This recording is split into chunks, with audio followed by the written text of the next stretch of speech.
Hey, this is Doc Yates. I'm a naturopathic doctor, registered acupuncturist, and a kinesiologist, owner of the Yates Naturopathic Clinic, and the founder of the interactive health website, Able Health. And this is the Simply Health Podcast, a show for females where I work to simplify and demystify the secrets of achieving optimal health naturally, based on my own experience in working with thousands of female patients over the past 15 years of my clinical practice. Welcome to Simply Health. Hey, this is Doc Yates, and today we're going to talk about perimenopausal acne.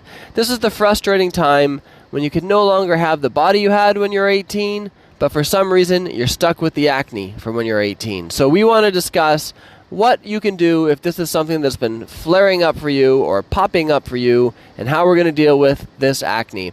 Now, undoubtedly, similar to being a teenager, the acne that's popping up is hormonally based. It's going to be the main underlying issue will be hormonally based, because obviously you're at a time where there's a major hormonal changes approaching. And while there are several other factors we're going to discuss that can affect your hormones, it's going to be looking at it overall from a hormone perspective. So which takes us to point number one, excess estrogen. Excess estrogen is a major problem, also known as estrogen dominance. We talk about it in almost every podcast. And it's when you have too much estrogen in your system and too many of the estrogen breakdown metabolites in your system. One of the biggest things you want to do for this, sometimes you need to add a little bit of progesterone to compensate for the extra estrogen that you have. And then there's products that you can use, like different herbal extracts, DIM extracts, IC3 extracts, things that can help your body detoxify this excess estrogen. But now we want to talk about, okay, what are some of the other reasons that why do you have the excess estrogen? It makes sense that you'd have lower progesterone because it naturally drops with age after 30, but why the excess estrogen? Well, that's point number two. It's going to take us to your diet. There used to be this commercial on TV when I was younger, and there was some guy with bad acne, and he was like, my friends say I eat too many chocolate bars. And then there was a doctor come on and was like, your diet has nothing to do with your acne. And that's completely false, because even if it's hormonal, here's how it works. You eat something with excess sugar, it causes you to release excess insulin. And excess insulin causes your body to release excess estrogen. Because most of the estrogen in your system is not just free floating around, it's bound up to these proteins. And when you get the excess sugar, leading to the excess insulin, it causes your body to release this estrogen from the bound up proteins, causing a big spike in estrogen, which can affect your acne and flare up your acne.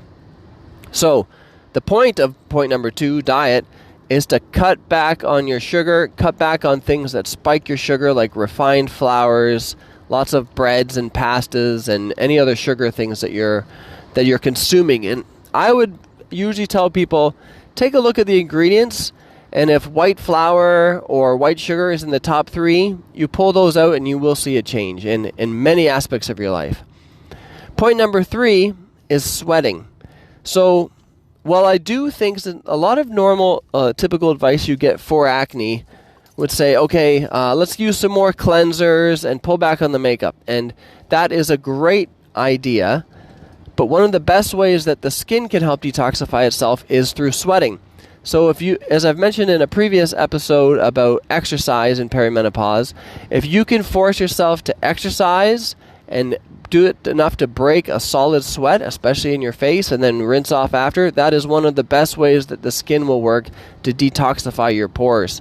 So still use the cleansers if you want to. Definitely consider about changing makeups, less cover up.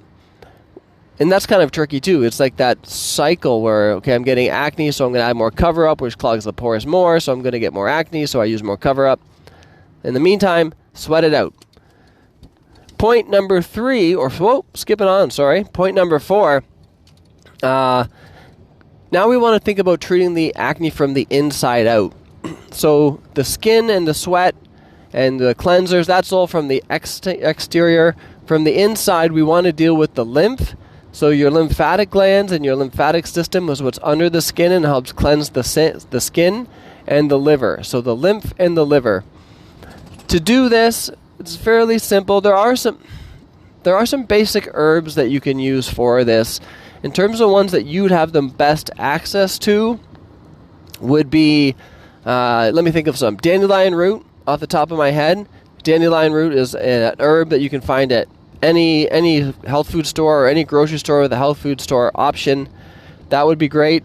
Other liver herbs that you can use are, let me think, the burdock is one, milk thistle is one. For the lymphatics, the lymphatic herbs are not as common. The main one that you would find probably through a health food store in a tea section or extract is called cleavers, or gallium as the proper name, gallium or cleavers.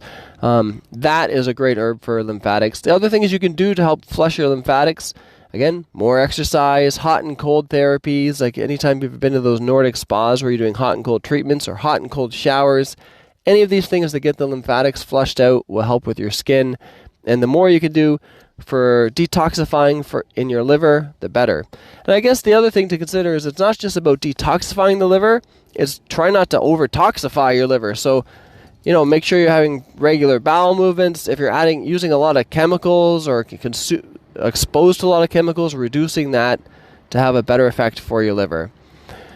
Point number 5 is nutrition that your skin needs to help reduce acne.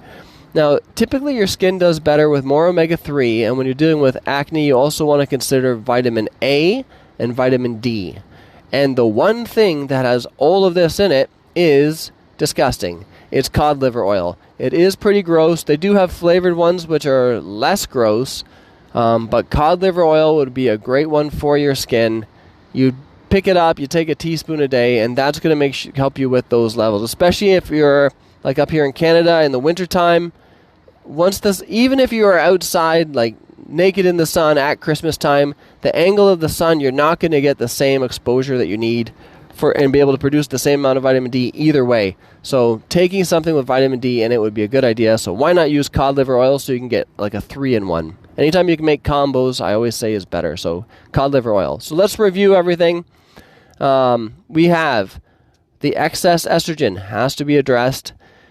The diet aspect would be reducing your sugars and refined carbohydrates so you're not releasing so much estrogen into your system. Sweating, anything you do to increase your sweating and then cleaning off and cleansing off after. Do some work to help with your liver and your lymph. That will help your body detoxify your skin from the inside out. And don't forget about the cod liver oil. So if you can get the cod liver oil for the vitamin D and the vitamin A, that would be helpful. So I hope you guys learned a few interesting points here, the things you can do to improve your skin in perimenopause and postmenopause. And this is Doc Yates signing out. Thanks for tuning in to Simply Health. If you want to learn more about health, check out Able Health. If you want to see some of the other projects that I've been working on in health, business, music, and life, please check out the links below.